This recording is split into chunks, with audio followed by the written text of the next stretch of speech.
Hello दोस्तों, कैसे हैं आप लोग। यूपी ट्रिपल एस सी के लिए हिंदी की टेस्ट सीरीज हम लोग कर रहे हैं। दो टेस्ट सीरीज हम लोगों ने ऑलरेडी कर लिया है, ये तीसरी होगी। अगर उसको आप लोगों ने नहीं देखा है तो डिस्क्रिप्शन बॉक्स में उसका लिंक मिल जाएगा आपको, तो आप लोग देख लीजिएगा। ये टेस्ट सीरीज बहुत ही इंपॉर्टेंट है आपके लिए, जो भी मंडी परिषद का पेपर होने वाला है। बहुत इंपॉर्टेंट पेपर है आपके लिए, अच्छा चांस है। तो इसको आप लोग, ये टेस्ट सीरीज बहुत इंपॉर्टेंट है क्योंकि जो भी यूपी ट्रिपल एस सी का पेपर होता है उसमें हिंदी का वेटेज ज़्यादा होता है और स्कोरिंग होता है, इसलिए ये इंपॉर्टेंट है। तो अगर अभी तक आप लोग हमारे चैनल से नहीं जुड़े हैं तो प्लीज़ जुड़ जाइए, सब्सक्राइब कर लीजिएगा। तो हम लोग जल्दी से अपना जो टेस्ट सीरीज है उसको स्टार्ट करते हैं। पूरा जो सेट है, पैटर्न होता है यूपी ट्रिपल एस सी का, वो है टेस्ट है। इसमें 40 क्वेश्चन होंगे, 50 होते हैं।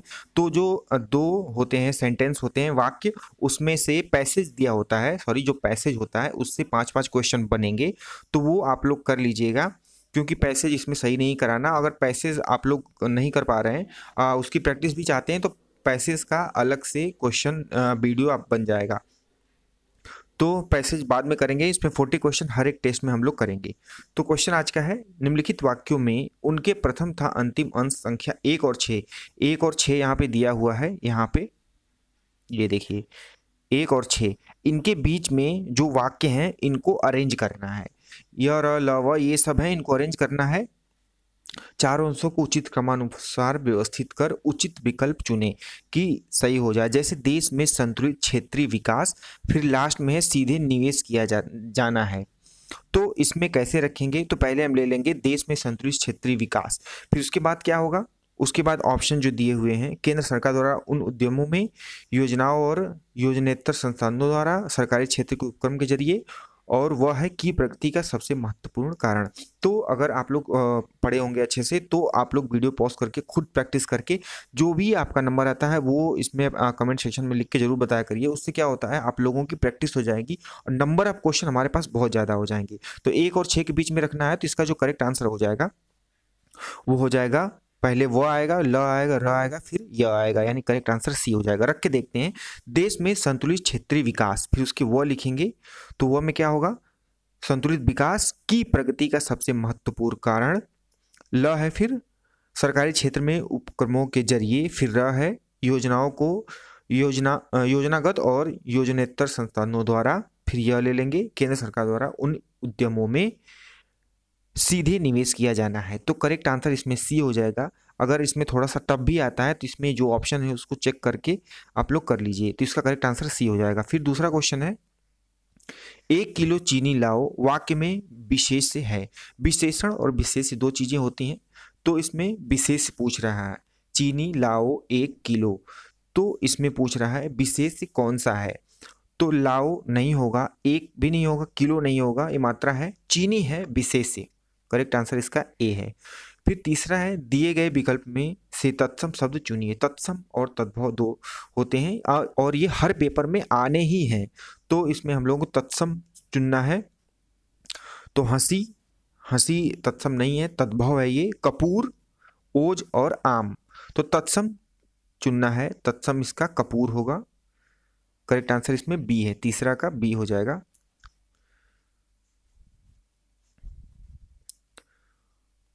और ये थोड़ा सा गलत लग रहा है क्योंकि कपूर का कर्पूर होता है, तो इसको आप लोग चेक कर लीजिएगा, तीसरा क्वेश्चन। और चौथा क्वेश्चन है, निम्नलिखित में कौन सा शब्द हवा का पर्यायवाची नहीं है। हवा का पर्यायवाची नहीं है, अनल है, समीर है, पावन है, अनिल है। तो इसमें बताना है कौन सा हवा का पर्यायवाची नहीं है। तो इसका करेक्ट आंसर ए हो जाएगा, अनल, चौथे का ए, क्योंकि ये अग्नि का है। समीर पवन बाकी अनिल होंगे, अनल नहीं है, तो करेक्ट आंसर ए हो जाएगा। नेक्स्ट है, सुक्ति का संधि विच्छेद क्या होगा। सुक्ति का संधि विच्छेद क्या होगा, तो होगा सूधन उक्ति। करेक्ट आंसर सी है। आप लोग खुद वीडियो पॉज करके चेक कर सकते हैं, और जो भी आपके नंबर आते हैं कमेंट सेक्शन में लिख के जरूर बताया करिए। और ऐसा करने से अगर आप ये करते हैं तो जैसा कि आप लोग को पता है कि इसमें नेगेटिव मार्किंग है, तो इससे आप लोग को काफ़ी फायदा होने वाला है। निम्नलिखित शब्दों में से तद्भव शब्द का चयन कीजिए। तद्भव और तत्सम आते हैं, तो तद्भव इसमें बताना है, तो आज्ञा, आस, आलस और आदेश, तो इसमें करेक्ट आंसर है आश, तद्भव है आश। फिर है अनुवाद, शब्द में उपसर्ग बताइए। उपसर्ग और प्रत्यय होता है, तो इसमें बताना है अनु, अनु इसमें करेक्ट आंसर। अनुवाद में अनु उपसर्ग होगा। उपसर्ग पहले लगता है किसी शब्द के और प्रत्यय लगता है बाद में। तो उपसर्ग पहले अनु लगा है तो उपसर्ग अनु होता है, और जो किसी शब्द में प्रत्यय पूछता है तो वो बाद में लगता है। करेक्ट आंसर ए हो जाएगा। नेक्स्ट है कमल नयन को छाड़ी महातम। कमल नयन को छाड़ी महातम और देव को ध्यावे। इस पंक्ति में अलंकार है। अलंकार इसमें कौन सा है? तो वह है ए। कमेंट करके आप लोग बताइएगा इसमें कौन सा अलंकार है। ये क्वेश्चन आप लोगों के लिए। 9 नंबर है मैं तो नया ग्रंथ विलोकता हूँ, भाता मुझे नौ मित्र सा है, देखूं उसे मैं नित नेम से ही, मानो मिला मित्र मुझे पुराना। उपरोक्त पद में छंद कौन सा है? उपरोक्त जो पद है इसमें छंद कौन सा है? तो वो है इंद्रव्रजा। करेक्ट आंसर सी है। नेक्स्ट है 10 नंबर मर्रे तन कागज का पुतला, लागे बूंद विनसित जाए, छिन में गर्भ करें क्यों इतना। उपरोक्त काव्य पंक्ति में कौन सा रस है? इसमें रस कौन सा है? रस और छंद पूछा जाता है तो करेक्ट आंसर इसमें शांत रस है। करेक्ट आंसर डी है। नेक्स्ट है स्वतंत्रता के उपरांत हमने ज्ञान और विज्ञान के डैश डैश है के प्रगति की है। इस वाक्य में रिक्त स्थान है। इसमें पहले भी हम लोग देखा है कि रिक्त स्थान भी आते हैं, तो इसमें रिक्त स्थान की पूर्ति करना है तो इसमें क्षेत्र भरा जाएगा। स्वतंत्रता के उपरांत हमने ज्ञान और विज्ञान के क्षेत्र में प्रगति की है तो करेक्ट आंसर सी हो जाएगा। ये पूरा पैटर्न आपके यूपी ट्रिपल का है। इसमें क्वेश्चन है 12 और 13 नंबर क्वेश्चन के लिए निर्देश है। नीचे दिए गए शब्द के लिए अर्थ व्यंजक 4 विकल्प दिए गए हैं। सर्वाधिक उचित विकल्प कौन जो है उसको चिन्हित करना है।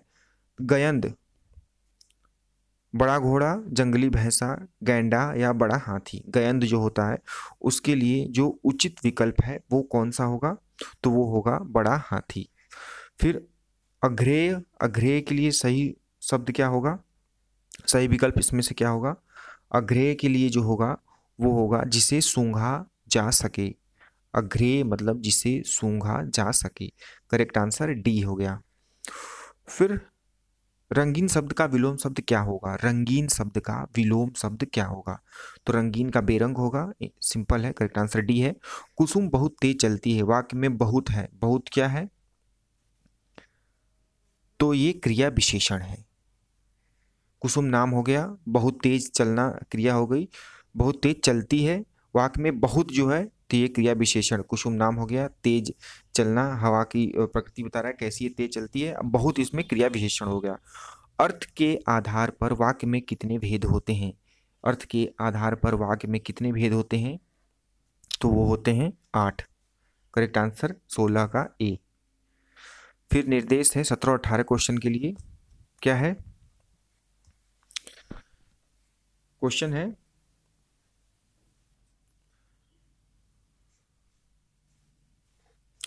निम्नलिखित वाक्यों में से त्रुटिपूर्ण भाग को चिन्हित करना है। जिसमें त्रुटि होगी उसको चिन्हित करना है। वीर सैनिक कहते हैं कि हम विद्रोही शत्रु का नाश करेंगे, कोई त्रुटि नहीं है। तो ए बी सी डी है। इसमें जो त्रुटि है उसको चिन्हित करना है। तो वीर सैनिक कहते हैं कि हम विद्रोही शत्रु का नाश करेंगे। विद्रोह इसमें करेक्ट आंसर जो हो जाएगा वो बी हो जाएगा। 18 नंबर देखते हैं। तुम अपना कर्तव्य अच्छी तरह निभाए, अन्यथा आपके मित्र को हार्दिक दुख होगा। तो इसमें तो करेक्ट आंसर बी है। इसमें त्रुटि बी में है। तुम अपना कर्तव्य अच्छी तरह निभाए, अन्यथा आपके मित्र को हार्दिक दुख होगा। तो यहाँ पे निभाए नहीं निभाओ होगा। तुम अपना कर्तव्य अच्छी तरह निभाओ, अन्यथा आपके मित्र को हार्दिक दुख होगा। तो करेक्ट आंसर बी है। इसमें त्रुटि है, निभाए नहीं होगा। फिर 19 नंबर है इन तिलों में तेल नहीं। लोकोक्ति का सही अर्थ है इन तिलों में तेल नहीं। जो लोकोक्ति का अर्थ है वो है किसी प्रकार के लाभ की संभावना का न होना। करेक्ट आंसर बी है। सारे ऑप्शन मैं नहीं पढ़ूंगा, टाइम ज़्यादा लगेगा, तो इसलिए आप लोग ऑप्शन खुद चेक कर लीजिए। जो आप लोग हम लोग प्रैक्टिस कर रहे हैं तो प्रैक्टिस सेट है, तो हम लोग साथ साथ करेंगे तो हम लोग के लिए फायदेमंद होगा। ज़्यादा हर क्वेश्चन पे ऑप्शन पढ़ेंगे तो टाइम ज़्यादा वेस्ट होगा। अंगारे उगलना मुहावरे का सही अर्थ है। तो अंगारे उगलना मुहावरे का सही अर्थ है कठोर वचन कहना। ये ऑप्शन करेक्ट है। निर्धन में कौन सा समास है? समास का मैंने एक अच्छा सा वीडियो बनाया है, उसका लिंक आपको डिस्क्रिप्शन बॉक्स में मिलेगा, उसको देख लीजिएगा। समास से क्वेश्चन 2-3 क्वेश्चन जरूर आते हैं। तो निर्धन में जो समास है वो है कर्मधारय, बहुब्रीहि, तत्पुरुष और द्वंद्व। तो निर्धन में जो समास पूछा जा रहा है वो कौन सा है? तो ये भी क्वेश्चन आप लोगों के लिए है, समास मैंने बताया है तो आप लोग इसको कमेंट करके बताइएगा कि निर्धन में कौन सा समास है। फिर उसके बाद है व्युत्पत्ति की दृष्टि से शब्द में कितने भेद होते हैं? व्युत्पत्ति की दृष्टि से शब्द में कितने भेद होते हैं? तो वो होते हैं 2। 22 का करेक्ट आंसर डी हो जाएगा। फिर 23 बहादुर शब्द है। बहादुर शब्द कौन सा है? तुर्की, फारसी, हिंदी या अरबी? तो बहादुर जो है वो है तुर्की। पर 24 और 25 नंबर के लिए निर्देश है क्या है? निम्नलिखित वाक्यों में उचित शब्द का चयन कीजिए। उचित शब्द का चयन करना है। अनिश्चित जीविका के लिए क्या है? आंशिक सेवा, अस्थायी सेवा, अर्ध रोजगार या आकाश वृत्ति? तो इसका करेक्ट आंसर है आकाश वृत्ति। जिसका जन्म पहले हुआ हो तो उसको क्या बोलते हैं? अग्रज। करेक्ट 25 का ए हो जाएगा करेक्ट। पक्ष का तद्भव रूप क्या होगा? पक्ष का तद्भव रूप जो होगा वो होगा पंख। फिर निम्नलिखित में से देशज शब्द है। देशज शब्द कौन सा है? वो है सी, खिड़की। निम्नलिखित में आदि आदि आदि आदि शब्द युग्म का सही अर्थभेद है। सही अर्थभेद उसका क्या है? वो है प्रारंभ, अभ्यस्त। करेक्ट आंसर डी है, 28 का डी। फिर निराहार का सही विलोम है। निराहार का सही विलोम कौन सा होगा? तो वो होगा आहार। सिंपल है। फिर निर्देश है 30 और 31 के लिए क्वेश्चन के लिए क्या है? निम्नलिखित शब्दों में शुद्ध वर्तनी वाले शब्द का चयन कीजिए। शुद्ध वर्तनी का चयन करना है, इंपॉर्टेंट है। 2 क्वेश्चन तो 100% है हर पेपर में यूपी ट्रिपल का जो भी होगा। 30 का पौराणिक, ये सही है, करेक्ट आंसर ए है। और 31 में क्या है? अंत्याक्षरी, ये वाला करेक्ट है। तो 31 का बी हो गया और 30 का ए। फिर निर्देश फिर है 32 और 33 नंबर क्वेश्चन के लिए निम्नलिखित वाक्यों में रिक्त स्थानों की पूर्ति करना है। तो ऐसे में जो ऑप्शन होता है उसी को रख के हम लोग चेक कर लेते हैं। उन्हें संस्कृति और अंग्रेजी ग्रंथों के कई उद्धरण याद हैं। उदाहरण याद है, अनुवाद याद है या उद्धरण याद है? तो ये आप लोग बताइएगा, इसको भी कमेंट करके जरूर बताइएगा। पिता ने पुत्र के, सिंपल है, पिता ने पुत्र के प्रमाण का उत्तर में दिया। क्या दिया? उत्तर में क्या दिया? तो उत्तर में जो दिया वो दिया स्नेहाशीष। पिता ने पुत्र के प्रमाण का उत्तर स्नेहाशीष में दिया। करेक्ट आंसर डी इसका है। फिर उसके बाद है निम्नलिखित में से तालव्य व्यंजन है। जो उन सब इसमें ऑप्शन जो है, जो व्यंजन को तालु से उच्चारण किया जाता है तालव व्यंजन बोलते हैं। तालव व्यंजन कौन सा इसमें है? तो इसमें तालव व्यंजन जो है वो है सी। फिर निम्नलिखित में से गुणवाचक तद्धति प्रत्यय नहीं है। गुणवाचक तद्धति प्रत्यय नहीं है, वो है लालित्य। करेक्ट आंसर इसका डी है। फिर है निम्नलिखित में किसमें नि उपसर्ग नहीं है? उपसर्ग पहले लगता है, प्रत्यय बाद में लगता है, मैंने बताया। तो निबंध, नियम, निर्बल और निवास में किसमें नि उपसर्ग नहीं है?